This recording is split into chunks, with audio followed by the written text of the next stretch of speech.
Hello everyone, welcome back to Vocaspirant.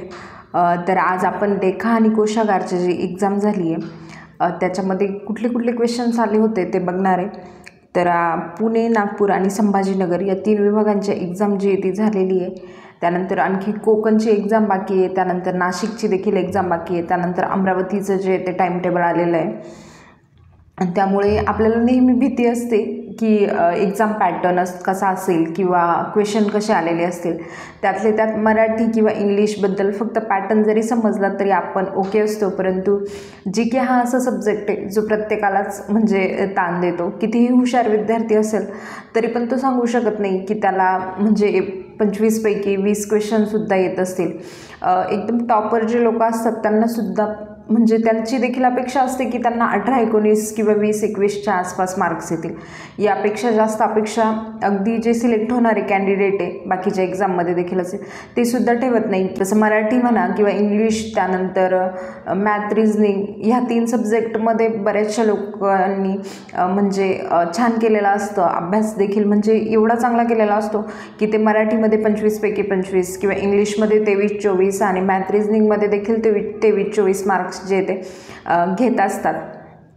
तर आज आपण या एक्झाममध्ये लेखा कोशागारच्या एक्झाममध्ये तुम्हाला कुठलं पॅटर्न कसा आला होता तो फक्त आपण 2 मिनिटातच बघणार आहे.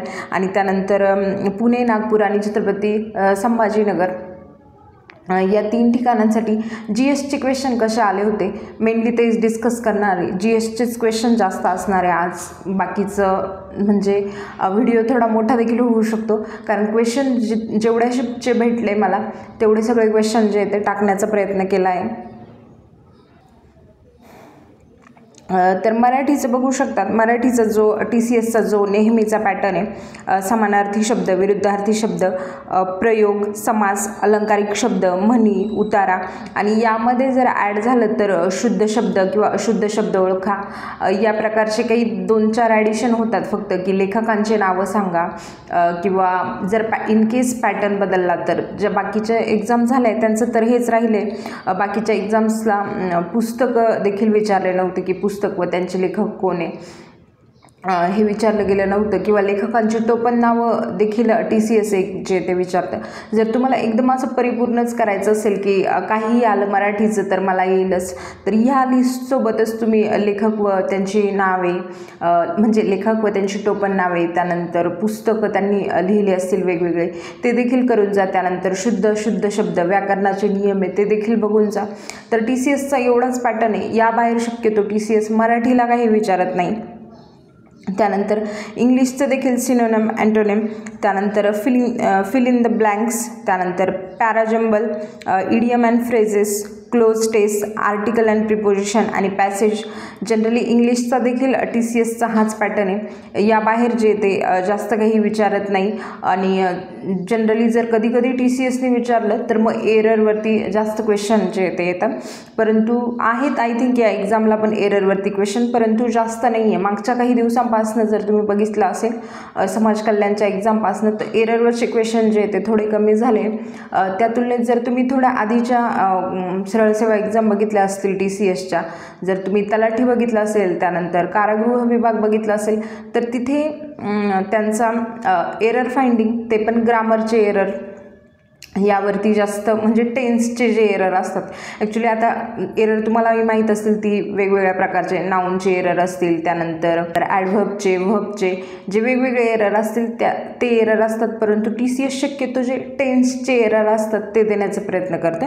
परंतु या एक्झाममध्ये देखील एरर एवढे काही बघायला भेटत नाही आहे.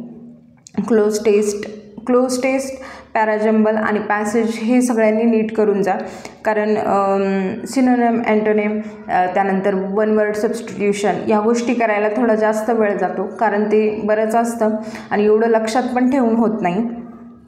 त्यानंतर मॅथ आणि रिझनिंगमध्ये ॲव्हरेज, त्यानंतर alphabet series, blood relation, sitting अरेंजमेंटमध्ये क्लोज फॉर्मची पण सिटिंग अरेंजमेंट बघा आणि जे रो आणि कॉलमचे सिटिंग अरेंजमेंट असतात त्या देखील बघून जा. त्यानंतर जर सिटिंग अरेंजमेंट नाही आला तर पझलचा क्वेश्चन टाकतात. ते शक्यतो एक सिटिंग अरेंजमेंट देतात, त्यावरती 2-3 किंवा 4-5 क्वेश्चन असतात. आणि जर सिटिंग अरेंजमेंट नसेल तर पझलचे क्वेश्चन जे ते बघून जा. त्यामध्ये मग बॉक्स पझल असेल, फ्लोर पझल असेल, जे वेगवेगळ्या पझलचे 2-4 टाईप आहे ते देखील बघून जा. त्यानंतर प्रॉफिट लॉस, त्यानंतर ट्रेनचे क्वेश्चन्स, त्यानंतर work and time and simplification. या बाहेर देखील TCS जात नाही. जर कधी कधी गेलं तर मग सिम्प्लिफिकेशनचे थोडेसे हार्ड क्वेश्चन जे ते येतात. परंतु जर रिझनिंग आलेलं असेल तर तुम्ही म्हणजे 12 शक्यतो जर मॅथ आणि रिझनिंग असेल तर 10 क्वेश्चन समजा तुमचे रिझनिंगचे असतील आणि बाकीचे क्वेश्चन जे ते मॅथ्सचे असतील. ज्यांचं रिझनिंग पण ठीक आहे त्यांनी एकदम चांगलं रिझनिंग करा. आणि बऱ्याच लोकांचं असतं की रिझनिंग थोडं ठीकठाक असतं परंतु मॅथ्स नाही जमत, तर ते बॅलन्स थोडं इथं करू शकतात. त्यानंतर आता आपण मेन पार्ट या व्हिडिओचा GKचे क्वेश्चन जे आहे ते बघूया. GKचे क्वेश्चनवरती विधान परिषदेमधील किमान सदस्य संख्या किती आहे हे कुठल्या तरी शिफ्टला विचारलं आहे. हां, आणि मला तुम्हाला हे सांगायचं आहे, पुढे क्वेश्चन आहेत बरेच आणि परंतु हे जे ते पुणे, नागपूर आणि छत्रपती संभाजीनगर या तिघींच्या ज्या शिफ्ट झाल्या होत्या तर त्या शिफ्टमध्ये जेवढे क्वेश्चन मला भेटले, मला काही आयडिया नाही की कुठल्या शिफ्टचे, परंतु असं नाही आहे की हे क्वेश्चन माझ्या मनाचे. ज्यांनी एक्झाम दिली असेल आणि त्या शिफ्टला त्यांना माहिती आहे की हे आलेले क्वेश्चन आहे परंतु ते मिक्स झालेले आहे. तर विधान परिषद किमान सदस्य संख्या किती आहे. आता विधान परिषदेवरती क्वेश्चन आला आहे म्हणजे तुम्ही फक्त हेच क्वेश्चन नाही, त्याच्या आजूबाजूचे जेवढेही क्वेश्चन असतील ते बघून जा. त्यानंतर अमृत योजना कोणत्या मंत्रालयाने सुरू केली होती. तर अमृत योजनावरती क्वेश्चन विचारला आहे. मग तुम्ही बाकीच्या पण कुठल्या मंत्रालयांच्या इम्पॉर्टंट योजना असतील त्या बघून जा. आय थिंक अमृत ही योजना 2015ला सुरू झालेली आहे आणि ministry of housing and urban अफेअर्सनी ही योजना सुरू केली होती. आणि याचा फुल फॉर्म जो आहे तो देखील ज्यांची नंतर एक्झाम असेल त्यांनी अमृतचं फुल फॉर्म काय ते पण बघून जा. त्यांच्या पठाराचा बहुतेक भाग कोणत्या मृदेने व्यापलेला आहे असा क्वेश्चन होता.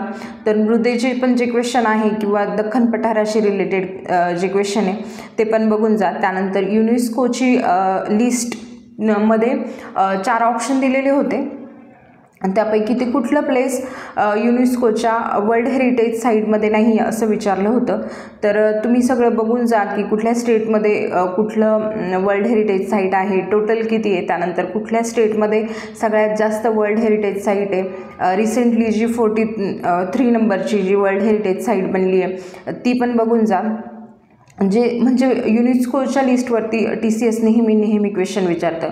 म्हणजे स्टेट विचारतात की ती साईट कुठल्या स्टेटमध्ये, 3-4 ऑप्शन देऊन विचारतात की ती साईट कुठल्या स्टेटमध्ये, त्यानंतर highest number of world heritage site कुठं आहे, त्यानंतर सगळ्यात कमी कुठं आहे, त्यानंतर रिसेंटली ॲड झालेल्या ज्या साईट आहे त्याबद्दल विचारतं.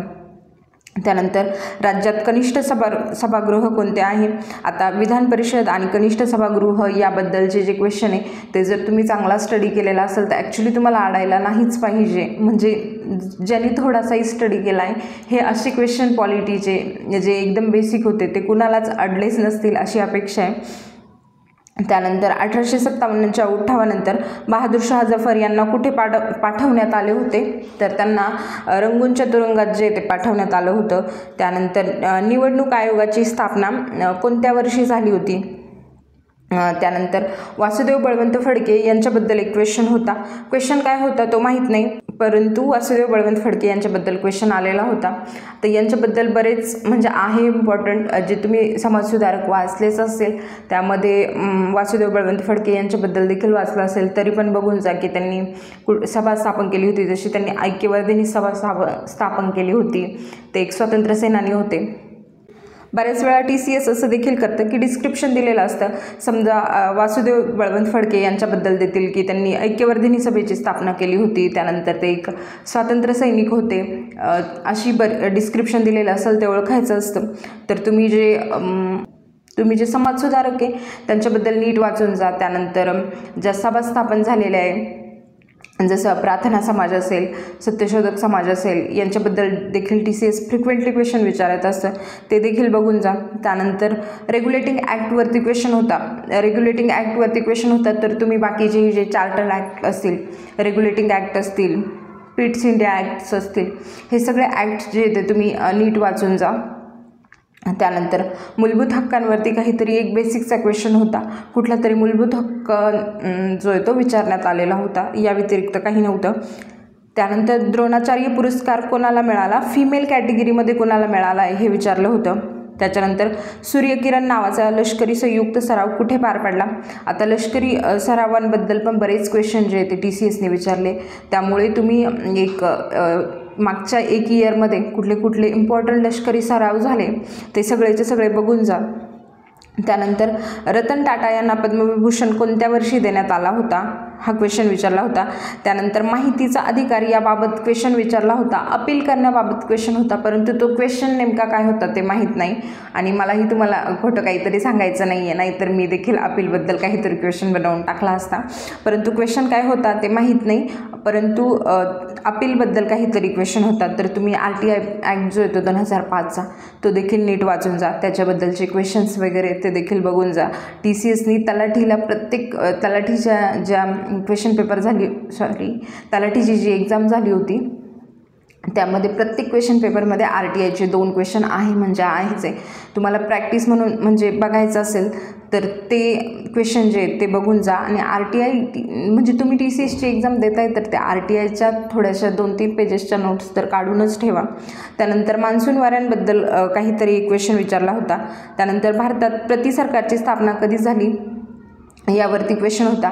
भारतात प्रतिसरकार जर विचारताय तर तुमचं हे काम आहे की तुम्ही महाराष्ट्रात प्रतिसरकार कधी स्थापन केलं, कोणी स्थापन केलं, त्याच्यानंतर त्याचं इयर, हे सगळं तुम्ही आजूबाजूची इन्फॉर्मेशन काढून ठेवणं जे ते गरजेचं आहे. त्यानंतर SI युनिटवरती क्वेश्चन जे ते विचारलेले होते. त्यानंतर 10 डिग्री चॅनल कोणत्या 2 स्थानांना वेगळे करते हे विचारलं होतं. आता इथे 10 डिग्री विचारलं तर तुम्ही 8 डिग्री चॅनल 9 डिग्री चॅनल देखील बघून जा. अंदमानमधील सर्वात मोठे बेट कोणते आहे हे विचारलं होतं. त्यानंतर मेक इन इंडियाची सुरुवात कधी झाली, गोदावरी नदी पाणलोट क्षेत्र सर्वात जास्त कोणत्या राज्यात आहे, तर पाणलोट क्षेत्र सर्वात जास्त कोणत्या राज्यात आहे हे माहीत असण्यासाठी तुम्हाला गोदावरी कोणत्या कोणत्या राज्यांमधून जाते हे देखील माहीत असणं गरजेचं आहे. तर बस आपल्या इथेच क्वेश्चन संपलेले. तर मला जेवढे क्वेश्चन समजले तेवढं मी तुमच्यापर्यंत पोहोचवण्याचा प्रयत्न केला. आणि जर व्हिडिओ आवडला असेल तर लाईक करा, सबस्क्राईब करू वाटलं तर करा, नाहीतर इट्स ओके अँड थँक्यू.